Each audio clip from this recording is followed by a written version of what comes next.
अल्लामा इकबाल साहब की एक पंक्ति है, वतन की फ़िक्र कर नादाम, मुसीबत आने वाली है, तेरी बर्बादियों के मशवरे होंगे आसमानों में। और अब बर्बादी के मशवरे जो हैं वो पाकिस्तान के आसमान में नज़र आने वाले हैं। ये कोशिश भारत सरकार कर रही है। कल पहलगाम में जो हुआ उसके बाद लगातार पूरे देश में रोष है, गुस्सा है, और ना सिर्फ केंद्र सरकार बल्कि आम जनमानस भी इस पूरे घटनाक्रम से जो है वो बहुत नाराज़ है। हमारे साथ हमारे वरिष्ठ सहयोगी आदित्य कौल मौजूद हैं न्यूज़ रूम में। हम इस पूरे मामले को समझने की कोशिश करेंगे और क्या ताज़ा अपडेट है, सरकार की क्या तैयारी है, राजनाथ सिंह का, रक्षा मंत्री का बयान आ गया है, इस पर हम बात करेंगे। कौल साहब, पहला सवाल मेरा आपसे ये है कि फिलहाल क्या लेटेस्ट अपडेट है जो आप दर्शकों तक पहुंचाना चाहें? देखिए, लेटेस्ट अपडेट तो यही है कि अभी आंकलन सरकार कर रही थी। गृह मंत्री अमित शाह कश्मीर का दौरा करके आए। कल रात 12 बजे मिडनाइट तक ये मीटिंग्स चली। अलग अलग स्टेक होल्डर्स जो हैं, जम्मू कश्मीर पुलिस से, आर्मी से, सीआरपीएफ से, उनसे मुलाकात की। और उसके बाद जो है बैसरन, जहाँ पर ये आतंकवादी हमला हुआ, वहाँ का भी मौके पर जायज़ा लिया कैसे हुआ। और जो विक्टिम फैमिलीज़ हैं, परिजन हैं, उनसे मिले। उनमें बहुत रोष था। वो चाह रहे थे कि जो है कड़ा मुकाबला किया जाए पाकिस्तान का। और अब जो है ऐसा होगा कि कैबिनेट कमेटी ऑन सिक्योरिटी, उसकी मुलाकात होगी। प्रधानमंत्री मोदी भी सऊदी की विज़िट कट शॉर्ट करके वापस आए हैं। और प्रधानमंत्री मोदी, जयशंकर, अमित शाह, अजीत डोवाल और साथ में कुछ और लोग मिलेंगे cabinet committee on security meeting में। और इसमें मल्टी प्रॉन्ग्ड अप्रोच एक रहेगी, क्योंकि इंडिया को अब रिस्पांस देना है। रिस्पांस कैसा होगा? अगर पिछले अटैक्स का हम आंकलन करें तो मिलिट्री काइनेटिक ऑपरेशन तो होगा ही, ये तो बिल्कुल जायज़ है। और अलग अलग ऑप्शंस देखे जा रहे हैं। इंडियन एयरफोर्स, इंडियन आर्मी और नेवी, तीनों के पास अलग अलग ऑप्शंस हैं जो अगले एक आध 2 हफ्ते में आपको देखने को मिलेंगे। क्योंकि जल्दबाजी में कुछ नहीं किया जा सकता, वो अपने टाइम से किया जाएगा, अपने टाइम पे। दूसरा जो सबसे महत्वपूर्ण है वो डिप्लोमेटिक स्टेप्स हैं। तो इमीडिएटली जो है कुछ डिप्लोमेटिक स्टेप्स लिए जाएंगे। 10 ऐसे डिप्लोमेटिक स्टेप्स अभी हमको पता है जो सरकार ले सकती है। जो हमारे राजनयिक वहाँ पर हैं, डिप्लोमैट्स वहाँ पर हैं पाकिस्तान में, उनको वापस बुलाया जा सकता है। दूसरा, जो यहाँ पर पाकिस्तान के इंटेलिजेंस एजेंट्स हैं जो डिप्लोमेटिक कवर में पाकिस्तान हाई कमीशन में रहते हैं, शांतिपथ, चाणक्यपुरी में, उनको यहाँ से वापस पाकिस्तान जाने को कहा जा सकता है। पाकिस्तान हाई कमीशन को बंद भी किया जा सकता है पूरी तरीके से। ये भी कहा जा सकता है कि जितने भी हमारे डिप्लोमेटिक टाइज पाकिस्तान के साथ हैं वो पूरी तरीके से ख़त्म कर दिए जाएं। ये एक बहुत बड़ा जो है स्टेप होगा। इसके अलावा हम ये भी सुनने में आ रहा है कि जो इंडस वाटर ट्रीटी है, जो ये ट्रीटी कई सालों से चल रही है, और पानी जो बहुत सारा बहाव जो है जम्मू कश्मीर से पाकिस्तान की ओर जाता है, अगर इसको बंद कर दिया गया, अगर इसको सस्पेंड कर दिया गया, ये पाकिस्तान के लिए बहुत बड़ा जो है चुनौती सामने आएगी।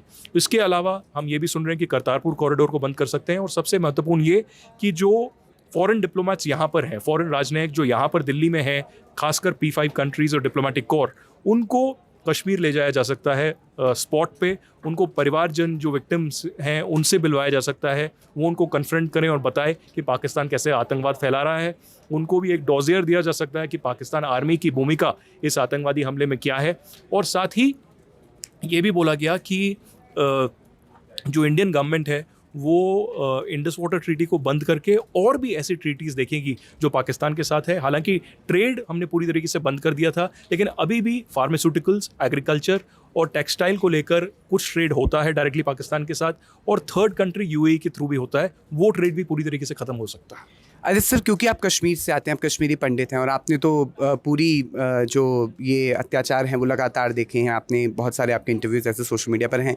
सवाल मेरा आपसे ये है कि साउथ कश्मीर का जो इलाका है जहाँ पर ये सब हुआ, क्या ये एक सिक्योरिटी फेलियर भी माना जा सकता है? क्योंकि अगर वो इतना क्रिटिकल जोन है, और क्योंकि अमरनाथ यात्रा शुरू होने वाली है और वो सेकेंड रूट का पहला पड़ाव वहाँ से शुरू होता है, उसके बावजूद इस तरीके का सिक्योरिटी फेलियर, इस पर आप क्या कहेंगे? देखिए, सबसे पहले तो मैं भगवान से ये कहूँगा कि भाई बहुत अच्छा तो नहीं हुआ, लेकिन ये अच्छा हुआ कि अमरनाथ यात्रा के दौरान ये नहीं हुआ।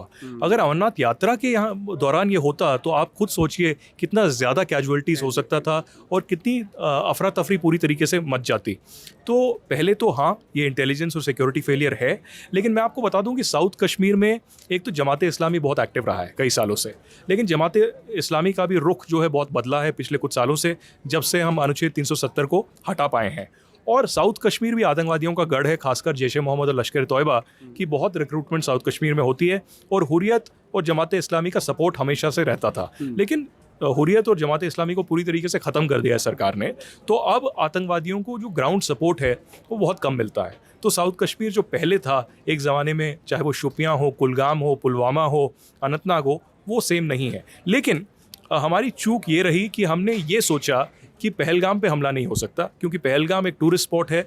यूजुअली जो है पाकिस्तान इकोनॉमिक एक्टिविटी को डिस्टर्ब नहीं करता, और जो कश्मीरी मुसलमान वहाँ पर रहते हैं उनके जो घर चलता है इससे, टूरिज्म से, होटल इंडस्ट्री से, गाड़ियों से, वो उस पर इम्पैक्ट नहीं करना चाहता। लेकिन अब जो ये रूल्स ऑफ टेररिज्म है या रूल्स ऑफ एंगेजमेंट है आतंकवाद के, वो पाकिस्तान ने पूरी तरीके से बदल दिए। आसिम मुनीर का एक बयान आया है 10 दिन पहले, जिसमें उसने कहा हिंदुओं के खिलाफ, और कहा एक रैंट पूरी तरीके से कि हम हिंदू नहीं हैं और हम जो है इनके खिलाफ कार्रवाई करते रहेंगे और ये जिहाद चलता रहेगा। तो ये साफ है कि जितना भी ये हमला अभी पहलगाम में हुआ है, ये लश्कर तोयबा, जैश ए मोहम्मद और ये हाफिज़ सईद तो दूर की बात है, वो तो अलग हैं, वो तो छोटे कैरेक्टर्स हैं। असली मास्टरमाइंड जो पहलगाम आतंकवादी हमले का है वो आसिम मुनीर है और पाकिस्तान आर्मी है, और जो सरकार की भी जो अप्रोच रहेगी वो उन्हीं के खिलाफ रहेगी। और मैं ये भी कह दूं कि जो ये हमला हुआ, इसमें बहुत लोगों को ये नहीं पता कि जब ये हमला किया गया, मर्दों को महिलाओं से जो है अलग रखा गया, मर्दों को मारा गया और बहुत ही निर्ममता से मारा गया। हेडशॉट्स थे, एग्जीक्यूशन स्टाइल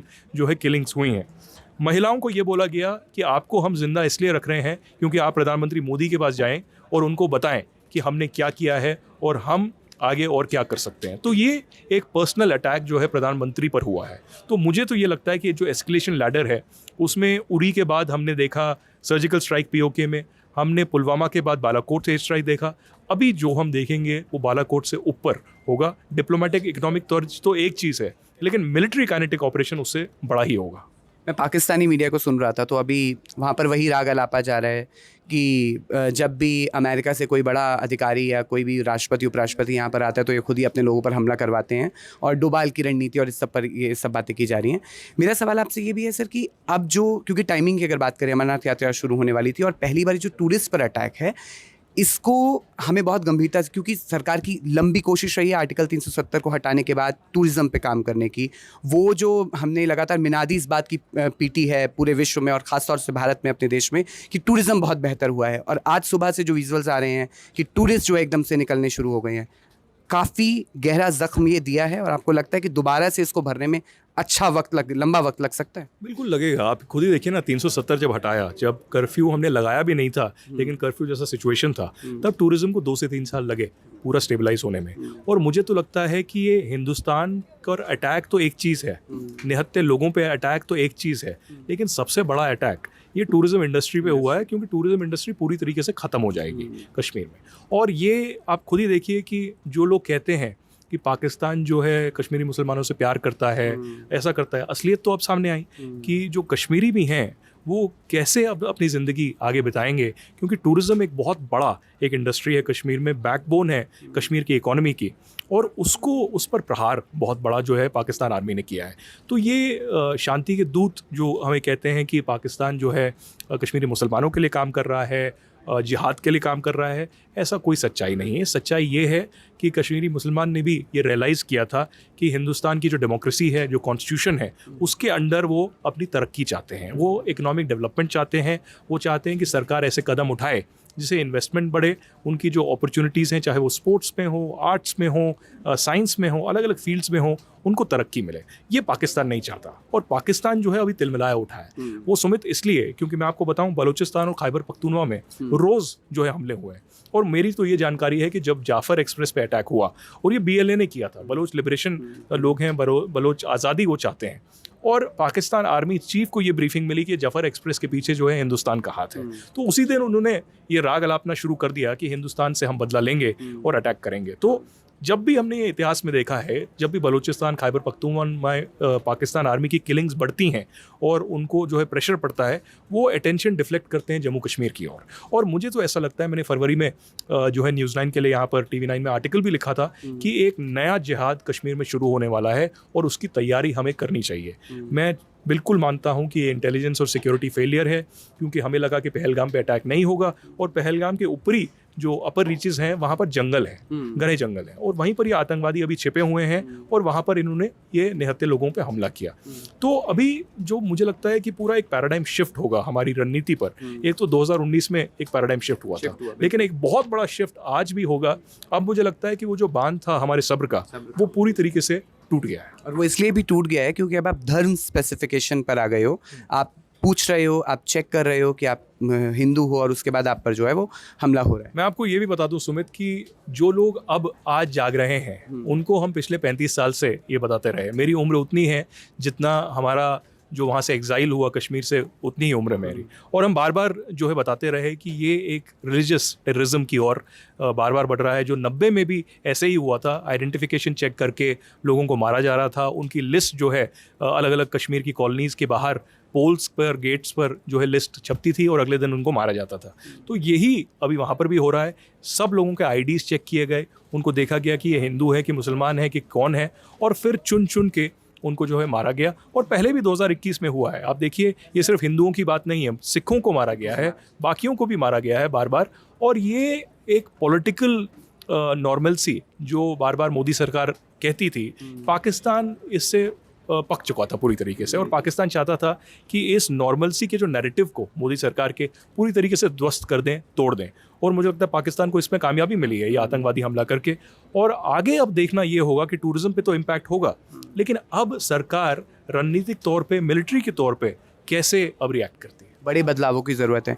मेरा एक सवाल आपसे ये भी है, सर, बहुत प्रोटेस्ट आज हो रहे हैं, अभी भी टीवी पर शॉट्स चल रहे हैं कि आज प्रोटेस्ट हो रहे हैं, लाल चौक पे प्रोटेस्ट हो रहे हैं, और वो किसी अलगाव के लिए नहीं हो रहे हैं। कश्मीर को बंद किया गया है, इसके विरोध में बंद किया गया है। इसमें आप कितना अंतर देखते हैं, और ये अंतर कितना पॉजिटिव समझा जाए? अंतर तो बहुत हुआ है। आप देखिए, मैं तकरीबन 15-20 साल से कश्मीर को बहुत क्लोजली ऑब्जर्व कर रहा हूँ, और जब भी ऐसा कोई बड़ा आतंकवादी हमला होता था, हम पूरी चुप्पी देखते थे। हम देखते थे इंस्टेड जो अलगाववादी नेता हैं वो अलग राग अलापते थे, वो अपना शटडाउन करते थे, वो ऐसा प्रोटेस्ट करते थे और ऐसे नारे लगाते थे, हम क्या चाहते हैं, आज़ादी। और वो अलगाववादी नेता पूरी तरीके से अब ख़त्म हो गए हैं। गीलानी तो मर चुके हैं, यासीन मलिक जेल में हैं, अब मीरवाइज बचे हैं जो मॉडरेट हैं, और वो कुछ करेंगे नहीं। और इसके अलावा जमाते इस्लामी का भी मैंने आपको ब्यौरा दिया कि वो कुछ करने के काबिल नहीं है। और आज पहली बार ऐसा देखने को मिल रहा है, चाहे वो बारामुल्ला हो, चाहे वो अनंतनाग हो, चाहे श्रीनगर का लाल चौक हो, भारी मात्रा में जो है लोग सामने आ रहे हैं, प्रदर्शन कर रहे हैं, और एक फ्रस्ट्रेशन नज़र आ रही है कश्मीरियों में कि हम पाकिस्तान का आतंकवाद अब बर्दाश्त नहीं करेंगे, क्योंकि ये हमें इम्पैक्ट करता है। हम जो हैं हिंदुस्तानी पहले हैं, उसके बाद बाकी सब कुछ आता है, और हम हिंदुस्तान की आर्मी, पुलिस, पैरामिलिट्री फोर्सेस उनके साथ खड़े हैं। और बहुत सारे जो ये कश्मीरी प्रदर्शन कर रहे हैं, इनसे आप पूछेंगे, ये कहते हैं कि हमें पहले डर लगता था कि वो मारेंगे, अब वो डर चला गया है, और अब हम चाहते हैं कि भारत सरकार पाकिस्तान के खिलाफ एक कड़ी कार्रवाई करे, और उनकी जो तरक्की है, उनका जो फ्यूचर है, वो पूरी तरीके से हिंदुस्तान के साथ है।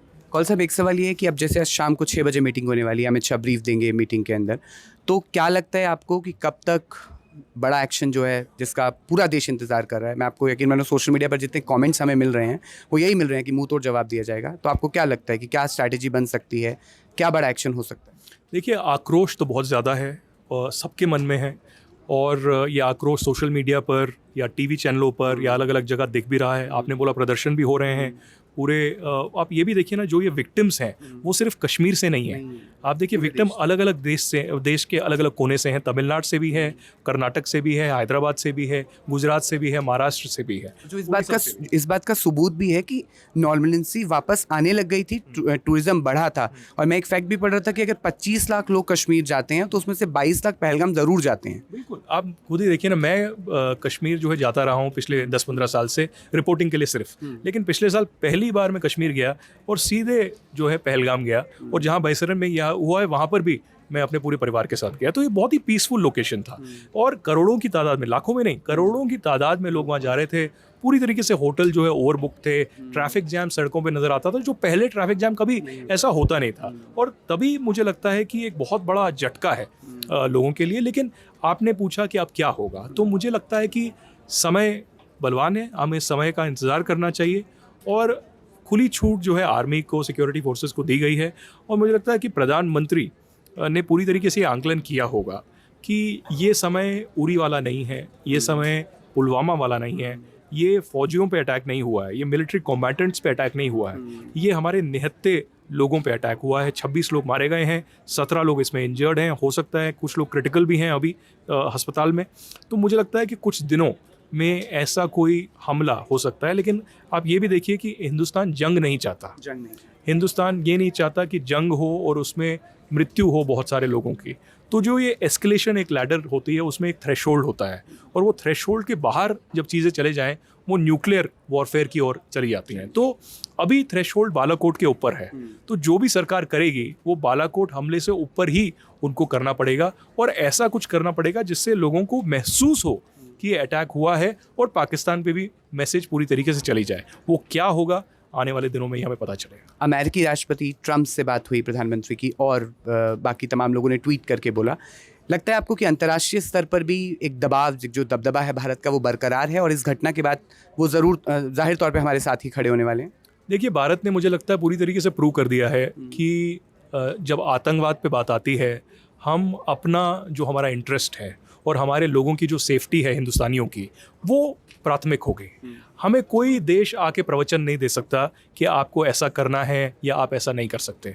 मुझे लगता है ऐसी स्थिति अभी है कि जो वेस्टर्न पावर्स हैं वो पूरी तरीके से भारत के समर्थन में हैं, और मुझे ये भी लगता है कि ट्रंप सरकार खासकर आतंकवाद पे मोदी सरकार के साथ खड़ी हुई है, और इसमें एक्शन ज़रूर होगा और ट्रंप सरकार का इसमें समर्थन रहेगा। अभी यूएस और जो है पाकिस्तान के बीच में उतने अच्छे संबंध नहीं हैं। इसके अलावा जो मुसलमान देश भी हैं, इस्लामिक कंट्रीज़ हैं, वहाँ पर भी हम देख रहे हैं कि वो हिंदुस्तान के साथ ज़्यादा मजबूत रिश्ते चाहती है। और तो मुझे लगता है कि ये जो इतना बड़ा प्रहार हिंदुस्तान के ऊपर हुआ है, इसमें कोई भी देश जो है पाकिस्तान के साथ तो खड़ा नहीं होगा। हाँ, चीन के बारे में मैं कुछ नहीं कह सकता, लेकिन ज़्यादातर मुल्क जो है हिंदुस्तान के साथ खड़े रहेंगे। आप देखिए, चीन ने भी कंडेम किया है इस अटैक को। अभी तालिबान सरकार का भी स्टेटमेंट आया है जिनने पूरी तरीके से इसको कंडेम किया है और एक प्रहार भी किया है पाकिस्तान की ओर, उनका नाम नहीं लिया है। तो मुझे लगता है कि एक ओवरऑल ग्लोबल सपोर्ट हिंदुस्तान का रहेगा, लेकिन हिंदुस्तान भी ये चाहेगा कि ऐसा अटैक हो जिससे मैसेज कन्वे हो, लेकिन जंग ना हो। क्योंकि जब से बालाकोट हुआ, और उसमें आपको याद होगा हमारे एयरफोर्स के पायलट थे अभिनंदन, जिनको कैप्चर कर लिया गया था। तो ऐसी भी स्थिति हिंदुस्तान नहीं चाहता कि ऐसी हो कि पाकिस्तान का भी हमला ये हो और वो हमले जो है एक जंग में तब्दील हो जाए। तो आँख में आँख डाल के जो है वो जवाब देने की शक्ति भारत रखता है और वो देगा। बहुत शुक्रिया, आपने हमें वक्त दिया। तो TV9 भारतवर्ष पर कोशिश यही है कि आपको हम खबरें जो है वो सबसे तेज़, सबसे पहले नहीं बल्कि सबसे क्रेडिबल अंदाज में जो पहुंचाते रहें। आप तमाम अपडेट हमारे सोशल मीडिया हैंडल्स पर ट्रैक कर सकते हैं। फिलहाल के लिए इतना ही। नमस्कार।